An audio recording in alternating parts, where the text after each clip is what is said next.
You want me to be happy with a measly 12% on average return when I need to come up now. I need to come up now. Look at these returns. If I was dumb and I invested in VTSAX, I get 12%. But look, if 10 years ago, I go all in on the real stuff that makes the world turn. All I do is I hold FANG plus NVIDIA, Meta, Amazon, Apple, Netflix, Google, and NVIDIA. I would have gone up 713%, 873%, 633%, 1,268%. JL, had I put my $3,000 into NVIDIA, I would have gone up 26,209% in 10 years. So your 12%. JL? That's amazing. And if you had wings, you could fly. So what crystal ball did you have 10 years ago that told you that? This is exactly why I love something called a core and satellite strategy so much. Because the reality is, he's right. There are individual stocks in the market that have absolutely blown away the typical 10 to 12% S&P 500 returns, depending on what time frame you're looking at, right? So I do love the idea of having some individual stocks in the portfolio to kind of help boost those returns.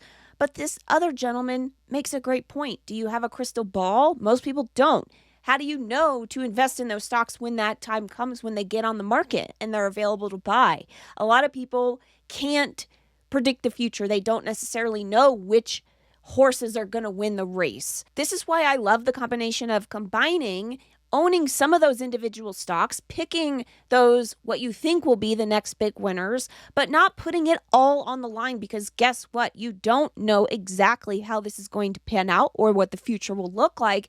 And you could lose a lot of money by putting all of your money into a small number of individual stocks, right? So we want to mitigate some of that risk with also owning that fund that's going to give you your general return. Having both is a really interesting strategy that not a lot of people think to utilize. It's all or nothing. You either need to be all in these individual stocks for max returns, which you don't really know how to predict, and you have to be really good at stock picking to do it with all of your capital.